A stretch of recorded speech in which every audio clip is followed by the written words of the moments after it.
Hi, and welcome to another lesson in ancient Hellenistic Greek. In this lesson, we're looking at the issue of word order.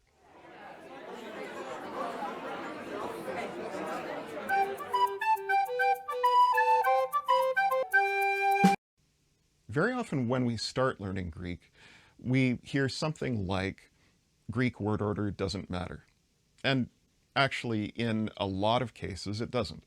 There are a lot of ways that you can rearrange words in Greek that you can't in a language like English, and it doesn't change the meaning of the sentence. If you want to say, your slave is my mother, you might say, heidule su meter mu.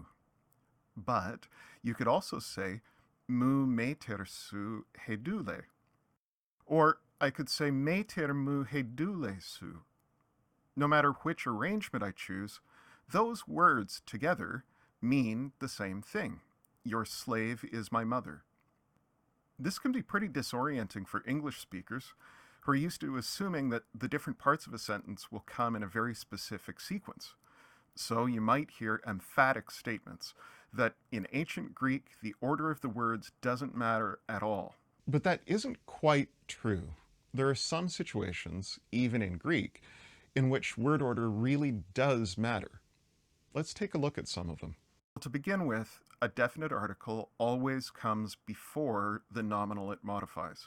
You can't ever put the article after the word it's introducing, whether the word is a noun, a pronoun, or a substantive adjective. After all, if the job of the definite article is to introduce the following nominal, you can't introduce something if it has already entered ahead of you. It's sort of like coming along and trying to introduce your friend after people at the party have already met her. If I want to say the mother, then, I can't say meter he. Ancient Greeks will assume that the article he is introducing some other word to follow. In order for the article he to introduce meter, we have to put it in front. He meter. If I wanted to say the slave, I might use the noun doulos. But I couldn't say doulos ha. Again, that wouldn't mean the slave.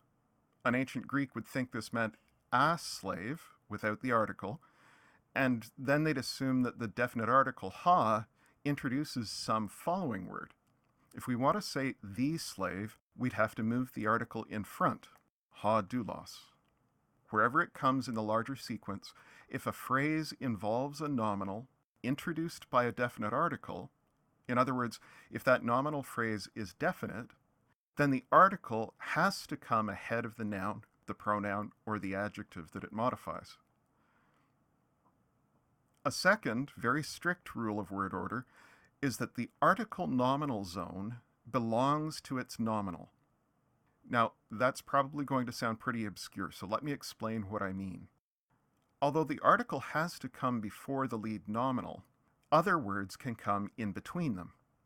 If we have the phrase he meter, but we want to make clear that this is my mother, it's fine to put the genitive pronoun mu in between he and meter. I refer to this space between the article and its nominal as the article nominal zone.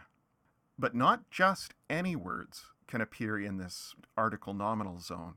They have to be playing a particular role in the clause. Specifically, everything that appears between an article and its nominal must modify that lead nominal.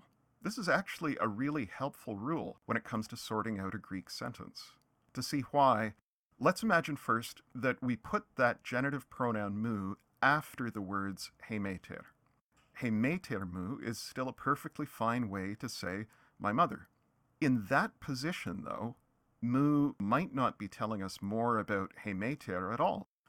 That pronoun might instead be modifying some other word in the sentence.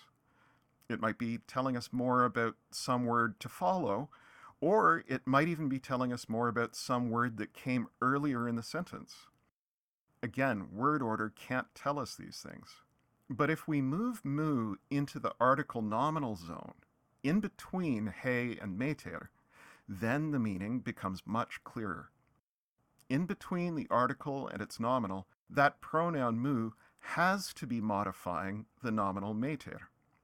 So if I say he meter mu, the person who's mine is kind of ambiguous. But if I change it and say he mu meter, then the only person who can be mine is the mother. Another way of putting this is that the space between the article and its nominal is a protected zone that belongs to the nominal. If we wanted to say, your slave is my mother, for example, we couldn't put the word slave, doule, between he and meter. Why not? Well, think about it for a second. Because doule isn't directly modifying meter. The noun doule isn't telling us anything more directly about the mother. It's not even part of the same section of the sentence. Doule is part of the sentence's subject, your slave, while meter is part of the complement, the mother. If our sentence is saying, your slave is my mother, we also couldn't put your, su, in that protected zone. Because your is telling us more about another noun in the sentence, slave, doule. Your, su, isn't telling us more about the mother. And the only words that can appear in this protected article nominal zone between he and meter, or between any article and its noun, are those few words that directly modify the noun. That's why the one word in our sentence that could go between he and meter is my, mu, because mu is directly modifying meter. It's my mother, he mu meter. The upshot of all of this is that if we pay close attention to which words appear inside of an article nominal zone, it'll help us a lot in figuring out which words modify which other words. So as flexible as Greek word order is, there are a few fixed rules. An article has to always come before the nominal it modifies. The article nominal zone belongs to its nominal. It can only contain words that directly modify that noun, pronoun, or adjective. There's a third strict rule, too, that we mentioned actually in an earlier lesson, and that's that the negative particles ou and me, the way we say not in ancient Greek, these particles always come right before whatever they're supposed to negate. Take, for example, the sentence we mentioned earlier, your slave is my mother. Meter mu he doule su. Now, what if we wanted to change it so that it means your slave is not my mother? What we're doing in that case is negating the complement of the verbless clause. We're saying that the complement, my mother, is not true of the subject, your slave. So we have to place the negative particle ou right before the first word of the complement. The words meter mu are not true of the subject he doule su, and so ou goes before meter mu. Now, what would it mean if we moved that negative particle and put it instead in front of the subject? Then we'd be changing the emphasis. Now we're implying that meter mu is a proper complement for someone in the situation. Someone in the situation may well be my mother, but we're highlighting that the subject is the part of the statement that's wrong. It's not he doule su who raised me. It's not your slave who's my mother. It's someone else. So it really matters where you put the ou or the me in a sentence. Alongside these strict rules of Greek word order, we also find some more general principles that aren't observed 100% of the time, and there are fairly common exceptions, but they're general enough principles that we need to keep them in mind, especially when we're trying to communicate clearly in Greek ourselves. The most significant for us at this point is that a word usually modifies the closest thing possible in the sentence. We might say that this is more a principle of distance than one of word order per se, because it doesn't make any difference for this principle whether the words to be modified come earlier in the sentence or later in the sentence. The point is that as we move outward from a word, in both directions, a Greek audience would generally look for the nearest thing that a word is able grammatically to modify. We can see this principle at work again in that same sentence. Meter mu he doule su. We don't have a verb, so this is a verbless clause, as we've already said. We find two nominative phrases, meter and hedule. So one of those is the subject, and the other one is the complement. The one with the definite article is usually the subject, so that would be hedule, the slave. The core of this sentence then is saying that the slave is a or the mother. That's pretty clear. But then we have two genitive or possessive pronouns, su and mu. The genitive case tells us that each of these pronouns will modify some other nominal as its lead nominal. In other words, each of these pronouns is telling us a little bit more information about one of those nouns. But which noun does mu modify? Does it modify meter? That'd mean that we're saying that the slave is my mother. Or does mu modify dule? In that case, we're saying something else, that my slave is a mother. Since mu isn't inside the article nominal zone for any phrase, its connection is ambiguous. The same thing is true of su, your. Are we saying that the slave is your mother? Or are we saying that your slave is a mother? Now, our basic psychology makes it easier to think of connecting things when they're standing close together in time or in the sentence. Greek relies on that to help reduce the ambiguity as we try to line up modifier words with the right lead nominals. Take su in this sentence as an example. We recognize that the genitive or possessive needs a lead nominal to modify. So we start looking ahead, but we run out of words in the sentence almost immediately. At the same time, then, we also start looking behind, and we soon run into dule. That's a nominal. Can su modify it? Can this be your dule? Yes. So we stop looking, and we assume that su is modifying hedule. Your slave is the phrase, and it's your slave who's the mother. There's no reason to even consider looking as far away as meter. Another way of thinking about this is to say that, in general, there should not be another valid word to modify, standing between a modifier and its true lead word. Why? Just practicality. Although this sentence is short, a lot of Greek sentences get extremely long. If we had to search the whole sentence and try out every possible combination of word relationships, we'd end up with hopeless ambiguity. By assuming that a modifier relates to the closest possible word, ancient Greek drastically cuts down the number of options we have to consider. Of course, this principle doesn't resolve all of the ambiguity.